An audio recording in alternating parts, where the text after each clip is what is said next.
Pista ng Basaan o mas kilala ngayon bilang Wata Wata Festival ay pinaniniwala ang ginaganap ng mga Katoliko bilang pag-alaala sa pinakakilalang bautisador ng Biblia, si Juan Bautista, ang propetang nagbinyag sa Panginoong Hesus sa ilog ng Jordan.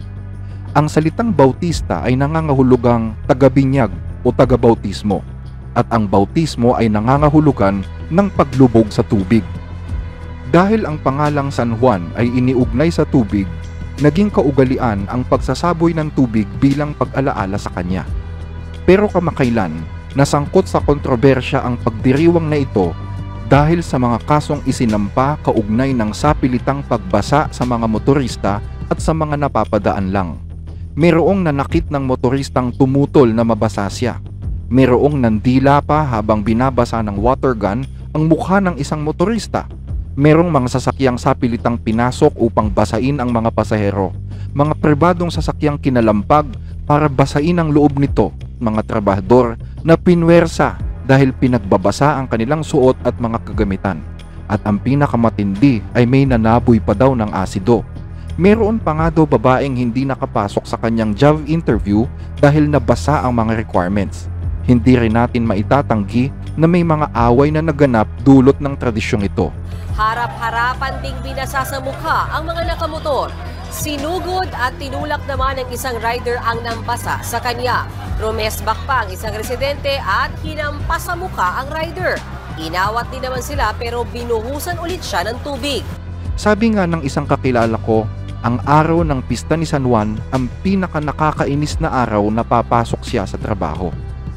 Ano nga ba ang tunay na kwento ng tradisyon ng basaan sa Pilipinas? Bakit ang tradisyon na pag-alaala sana sa isa sa mga pinakabanal na tao sa Biblia ay nagiging imahe ngayon ng perwisyo, galit at panlilibak sa kapwa?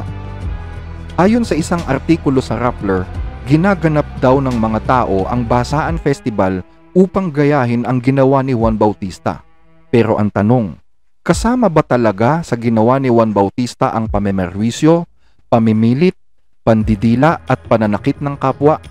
Ang sabi sa Biblia sa Aklat ng Mateo, Kapitulo 3 mula 1 hanggang 6, at ng mga araw na yon ay dumating si Juan Bautista na nangangaral sa ilang ng Judea na nagsasabi, "Magsisi kayo sapagkat malapit na ang kaharian ng langit, sapagkat ito yaong sinasalita sa pamamagitan ng propeta Isaias na nagsasabi, ang tinig ng isang sumisigaw sa ilang, ihanda ninyo ang daan ng Panginoon, tuwirin ninyo ang kanyang mga landas." Si Juan nga ay nananamit ng balahibo ng kamelyo at may isang pamigkis na katad sa palibot ng kanyang baywang. Ang kanyang pagkain ay mga balang at pulot-pukyutan. Nang magkagayon ay nilabas siya ng Jerusalem at ng buong Judea at ng buong lupain sa palibot-libot ng Jordan, at sila'y kanyang binabautismohan sa ilog ng Jordan na ipinahahayag nila ang kanilang mga kasalanan. Malinaw sa mga pahayag na ito na hindi pinilit ni Juan na pagbabasain ang mga Hudyo, at wala ring nakasulat na sinaktan niya sila o ininsulto man kung ayaw nilang magpabautismo. Ang bautismong ginawa ni San Juan ay paglulubog sa tubig at hindi pagwiwisik. Hindi rin ito ginagawa ng sapilitan, kundi ipinangangaral muna ni Juan ang ebanghelyo ng pagsisisi sa kasalanan hanggang sa tanggapin ito ng mga nakikinig sa kanya. Ang bautismo ang naging simbolo ng kanilang pagbabalik loob sa Diyos at pagtanggap sa aral na napakinggan. Dito natin makikita na ang kasulukuyang pista ng basaan na pinaniniwalaan ng marami nating kababayang Katoliko ay kabaligtaran ng tunay na pangyayari sa Biblia. Sa halip na Biblia, masasabi pa nating ang tradisyong ito ay mas nakakatulad pa sa paganong selebrasyon ng Songkran, isang matandang kaugalian na isinasagawa ng ilang mga Budista at mga Hindu sa Asya. Ayon sa alamat ng mga Hindu, nakikipagpustahan daw noon ang Diyos ng mga Hindu na si Brahma sa isang tusong lalaki na nagngangalang Damapala. Ayon sa kwento, ininsulto daw ni Damapala si Brahma at sinabi na mas magaling siya dito.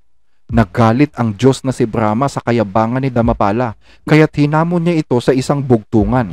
Kung masasagot mo ang bugtong na ito, ipapaputol ko ang ulo ko. Pero kapag hindi mo nasagot, ipapaputol ko ang ulo mo, ang hamon ni Brahma kay Damapala.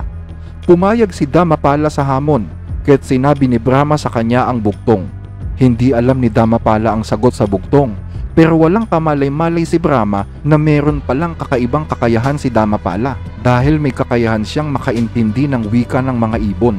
Ayon sa alamat, isang agila ang nakarinig sa bugtong ni Brahma at sinabi ng agila ang sagot sa kanyang mga inakay.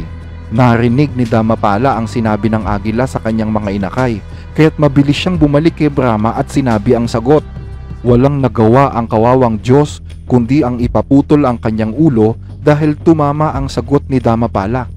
Pero masyadong mainit daw ang ulo ni Brahma at sa sobrang init daw ay kaya nitong magdulot ng tagtuyot sa lupa at tuyuin pati ang mga karagatan. Dahil dito ay kinuha ng mga anak ni Brahma ang kanyang ulo at itinago sa isang kuweba na matatagpuan sa gitna ng kalawakan. Taon-taon ay sinasabing inilalabas daw ng mga anak ni Brahma ang kanyang ulo at binabasa ng tubig. Dito nagsimula ang tradisyon ng prosesyon at basaan sa ilang mga Hindu sa Himalaya. Pero hindi lang ang mga Hindu ang gumagawa nito.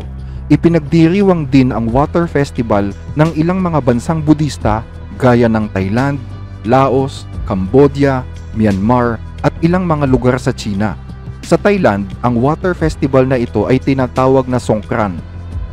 Ipinagdiriwang ito bilang selebrasyon ng bagong taon na ginaganap tuwing buwan ng Abril na isa sa pinakamainit na panahon sa Thailand. Ang kaugaliang ito ay tinatawag namang Tingyan sa Myanmar at pinaniniwalaan ding hango sa labanan ng Diyos na si Brahma at si Indra.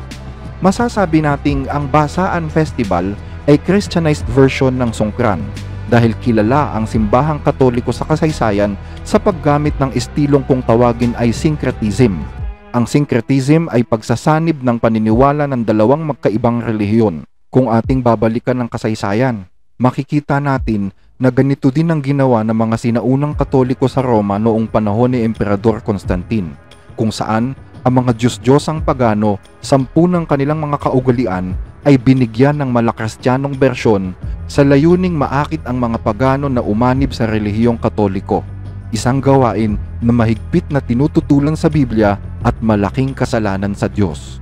Ang sabi sa Biblia sa 2 Korinto Kapitulo 6 mula 14 hanggang 17, huwag kayong makipamatok ng kabilaan sa mga hindi nagsisisampalataya, sapagkat anong pakikisama meron ang katwiran at kalikuan, o anong pakikisama meron ang kaliwanagan sa kadiliman, anong pakikipagkasundo meron si Kristo kay Belial, anong bahagi meron ang sumasampalataya sa hindi sumasampalataya, at anong pakikipagkaisa meron ang templo ng Diyos sa mga Diyos-Diyosan, sapagkat tayo'y templo ng Diyos na buhay.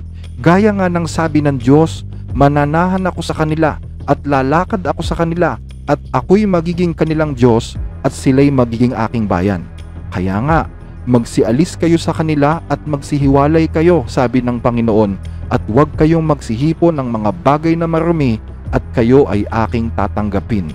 Ang bilin ng mga apostol ni Hesukristo sa mga Kristiyano, katapus-tapusan mga kapatid, anumang bagay na katotohanan, anumang bagay na kagalang-galang, anumang bagay na matuwid, anumang bagay na malinis, anumang bagay na kaibig-ibig, anumang bagay na mabuting ulat, kung may anumang kagalingan at kung may anumang kapurihan, isipin ninyo ang mga bagay na ito.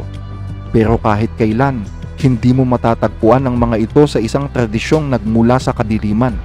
Kahit pa sabihin na ikubli mo dito ang kunwa-kunwari ang anyo ng kabanalan, lalabas at lalabas pa rin ang pangit nitong katotohanan.